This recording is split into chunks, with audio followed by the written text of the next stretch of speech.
शमशानपुर गांव के पास एक गांव था सुंदरपुर। सुंदरपुर गांव में रात में तो क्या दिन में भी लड़कियां सेफ नहीं रहती थीं। दिन दहाड़े वहां डकैती और चोरी हुआ करता था। एक दिन रानो और सुंदरी आपस में बात कर रही थी। वो लोग कह रही थी कि आज माँ घर में नहीं है तो हम लोगों को बाहर नहीं निकलना चाहिए दीदी। तभी रानो कहती है, हाँ सुंदरी, तू तो मेरी जिगर के टुकड़ा है। अगर तुझे कुछ हो गया तो मैं जान दे दूंगी। मैं तेरे बिना नहीं रह सकती मेरी बहन।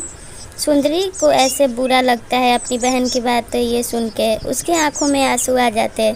दोनों बहन आपस में बात नहीं कर रही थी तो वो सुंदरी उससे कहती है, दीदी पूरे गांव में तो कोई दिखाई नहीं दे रहा है। अगर हमें अभी कुछ हो गया तो कोई हमें नहीं बचाएगा ना।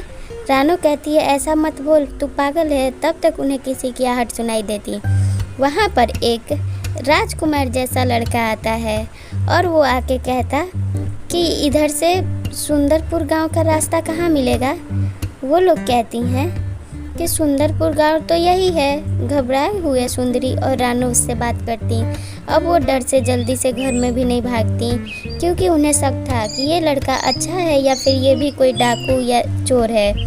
वो लोग घर अपना नहीं दिखाना चाहती थी और ना ही ये बताना चाहती थी कि उनके घर में मम्मी नहीं है। अगर ऐसा बता देती तो शायद वो ज़बरदस्ती करता। तभी वो लड़का कहता कि आप दोनों बहन बहुत ही खूबसूरत हो।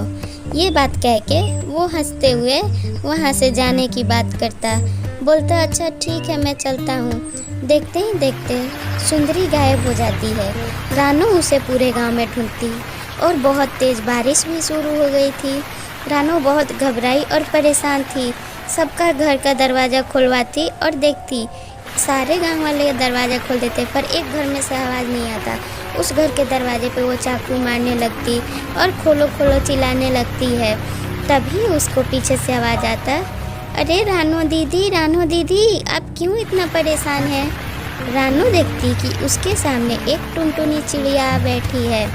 टुनटुनी से वो कहती कि देख मेरी बहन सुंदरी ना जाने कहाँ गायब है। मुझे तो वो राजकुमार पे ही शक है। वो कोई राजकुमार नहीं था, वो डाकू था। अब मैं अपनी माँ को क्या जवाब दूंगी। मैं मेरी बहन के बिना नहीं जी सकती हूँ, मर जाऊँगी मैं उसके बिना। वो मेरी जिगर की टुकड़ा थी। तभी वो चिड़िया कहती है, अच्छा आपकी मैं मदद कर दूँ। तभी रानो कहती है, हाँ बहन तू मेरी मदद कर, तुझे भी तो मैं डेली दाना दिया करती हूँ। तू नहीं मेरी मदद करेगी तो और कौन करेगा, मैं बहुत परेशान हूँ। ये सारी बातें सुन के रानो कहती है कि मुझे अब कुछ समझ नहीं आ रहा है, मेरा तो मन कर रहा है कि इसी बारिश में जान दे दूँ। टुनटुनी कहती है, नहीं रानो दीदी आप बिल्कुल भी मत घबराओ। मैं जा रही हूँ आसमान में उड़ते हुए सुंदरी दीदी की खोज करूँगी। आपको घबराने की ज़रूरत नहीं है। और ये बात आप गांव में किसी को भी मत बताना कि सुंदरी दीदी गायब है, नहीं तो गांव में हल्ला मच जाएगा। रानो चुप रहती है। अब वो लड़का अपने गांव जाता और कहता कि मुझे एक शिकार मिल चुकी है और मैंने उसे किडनैप भी कर लिया। उसकी माँ जो कि लड़कियों को बेचा करती थी उससे कहती है, अच्छा ये बता लड़की सुंदर है या नहीं। वो लड़का कहता है, माँ तू देखेगी तो बहुत खुश हो जाएगी।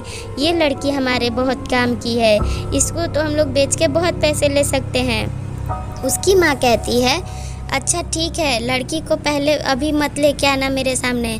मैं उस लड़की के सामने अच्छा बनने का नाटक करूँगी और उसकी मदद करूँगी और उसे भी अपनी झूठ मूठ की दुख भरी कहानी सुनाऊँगी और बोलूँगी कि मेरे साथ भी ऐसा ही हुआ था। तब वो हमारे साथ खुशी खुशी रहने को तैयार होगी, वरना वो मुझसे भी डरने लगेगी तो मेरे साथ नहीं रहेगी। तुझसे डरनी चाहिए, मुझसे नहीं। वो दोनों आपस में बात कर लेते हैं और ये आपस में बात करके एक दूसरे के साथ डील करके उसको गायब ही कर देते हैं। अब रानो की माँ आ जाती। रानो की माँ आती तो देखती कि पूरा गांव में सन्नाटा पसरा हुआ है। अब रानो भी उससे आवाज़ देती, माँ।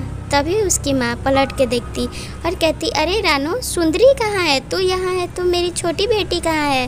तभी कहती रानो, माँ आप थोड़ा सा पहले पानी पी लीजिए, सुंदरी यहीं है, पास में ही है, खेलने गई है।